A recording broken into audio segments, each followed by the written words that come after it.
Yeah, we'll jump in wherever you guys would like.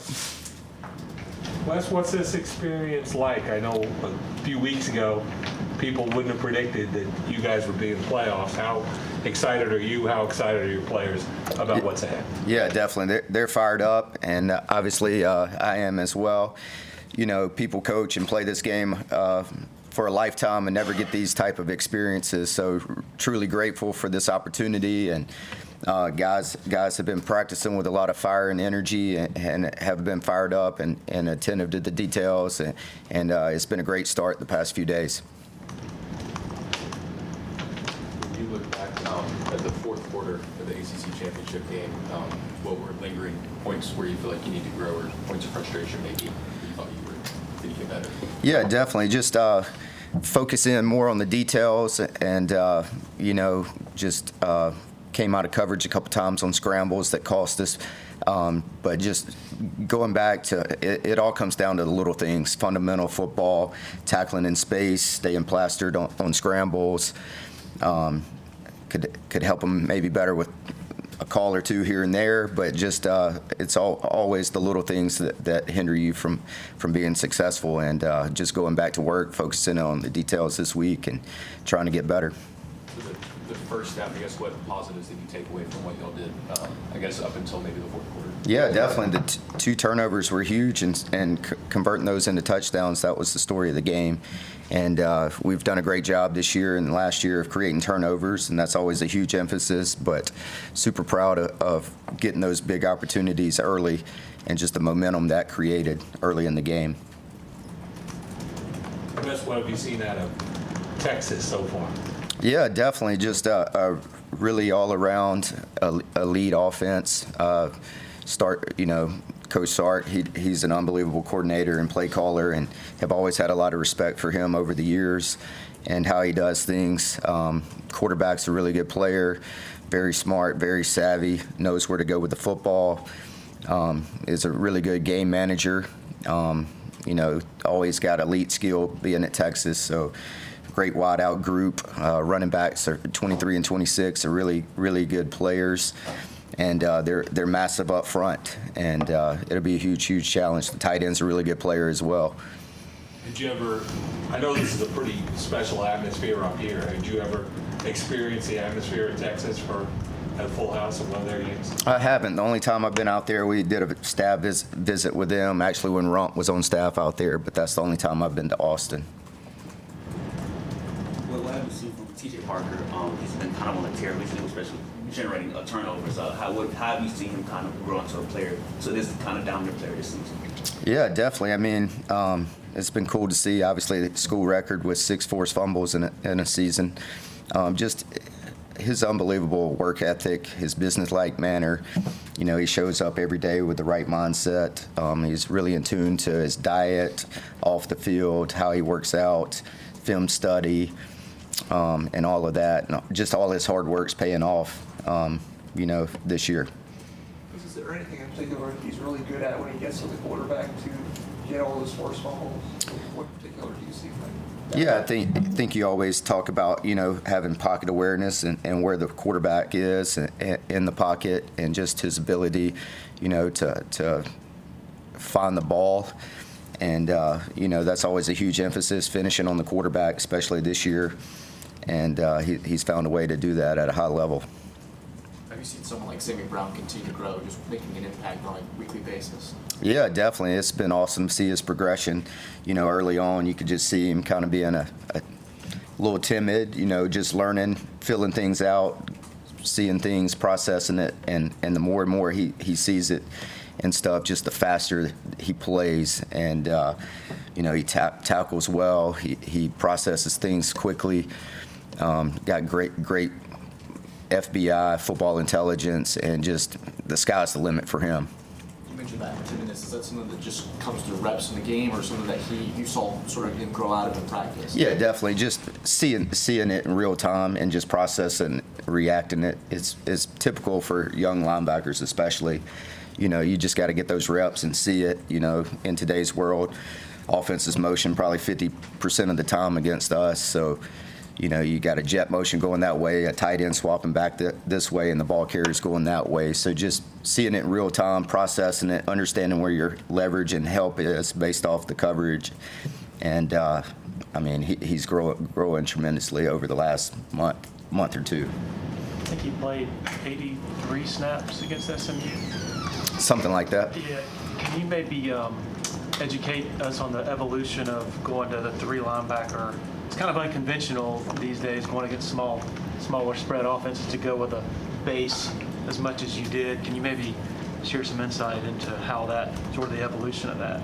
Yeah, I think just trying to get our best guys on the field, and also, historically we've always done that as well. Dorian was a big backer out there, Isaiah, Trenton Simpson, so we've always done that around here, and but just trying to get best guys on the field, and then also having a bigger guy out there setting the edge on all the RPO screen game is a benefit as well. Receivers are used to blocking DBs, receivers on DBs or nickels, so just having that bigger body out there setting the edge and leveraging the ball. I think this is the first time we've had a chance to talk to you since the South Carolina game, and a lot of people are wondering why he didn't play much in the fourth quarter. Can you maybe look back on that? And Yeah, I think it just coverage-wise, what we were trying to do to limit the quarterback run in those situations. So they started running the quarterback more and just having to get more guys involved in the quarterback run game from that standpoint. it's like a speed, just more speed on the field. Yeah, for sure. Wes, I'm guessing you might have been as surprised as many in college football were when Coach Belichick decided he was going to come to college and take in North Carolina. I'm guessing you also have studied his concepts over the year. What do you think it's going to mean to the league and college football in general that, this NFL icon is now coaching in college? Yeah, definitely.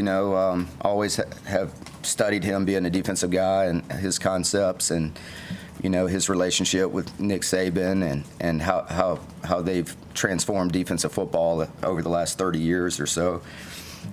So I think it's going to be huge for the league, getting that type of coach and leadership in the league.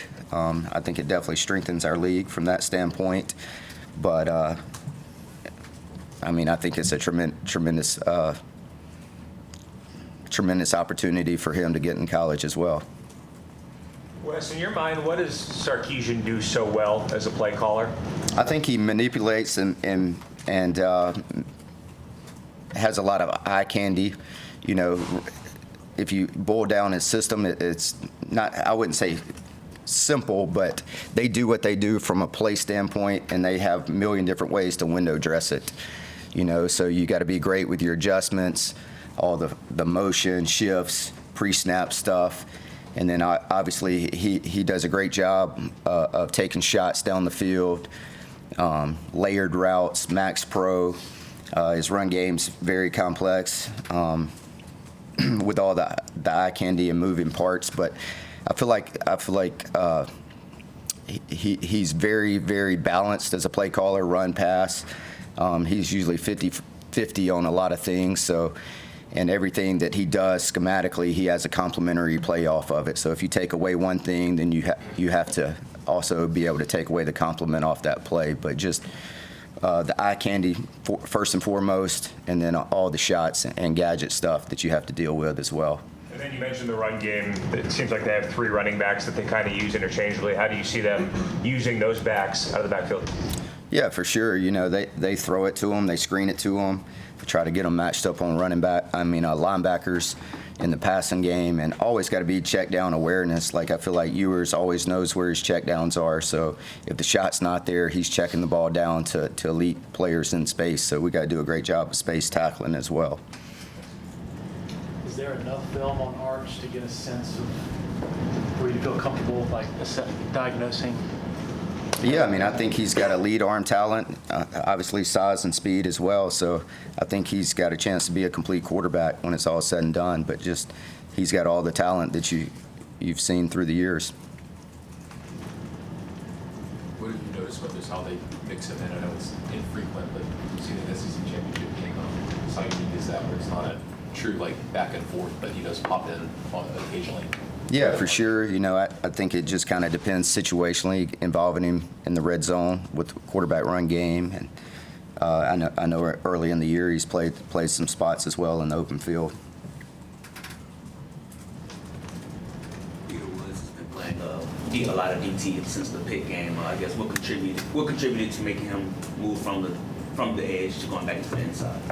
Yeah, I think having some guys banged up, but also just the growth of our young defensive ends as well. You know, Jaheim, AJ, Cade, those guys have gotten better throughout the year, and just feeling more confident with those guys in the game and just sliding Peter back inside. Any questions for Coach virtually? Anybody else in the room? Yeah, Wes. You know, this season as a whole, it seemed like a lot of people on the outside, as soon as you guys slipped up just a little bit, you know, they were ready to kind of pounce on what this program no longer was. The question, I know you guys don't pay attention to that, but how essential is it that Dabo's focus is, hey, you know what, we've got what we need here, in order to keep everyone, staffers, players, believing that, you know, you can still achieve what you want to achieve?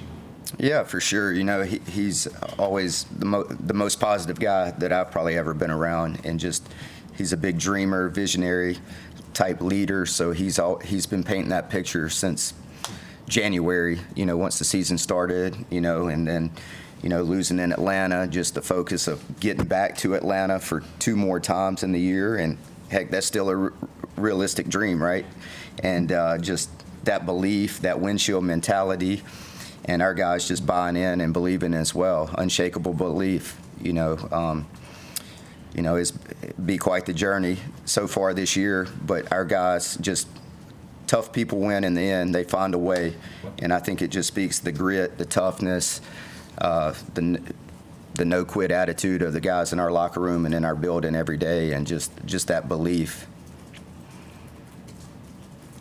Grace Rayner, were you tempted to ask virtually? If so, you can go ahead. Yep, thank you. Hey Wes, it's Grace with The Athletic. Dabo talked after the ACC title about doing things his way and how everyone kind of wants him to be like everyone else, but he only really knows how to be himself. I was just curious what you make of the way he's navigated this era of college football, just doing it how he wants to. Yeah, you know, just the consistency in an era of inconsistency, I guess you could say. You know, 9+ win seasons, 14 years in a row, right? And 8 out of the last 10 ACC championships, 7 playoffs, 2 national championships, 4 national championship appearances. You know, I'd say that's pretty consistent. But just, you know, he's a genuine leader, man.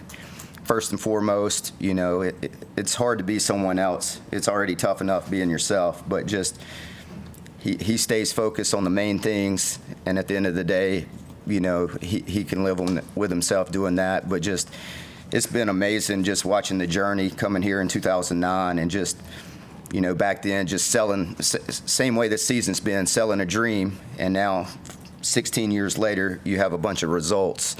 And at the end of the day, you know, it's not about a team, it's about a program in college football, and no one's done it better than him in this era, him and Nick Saban.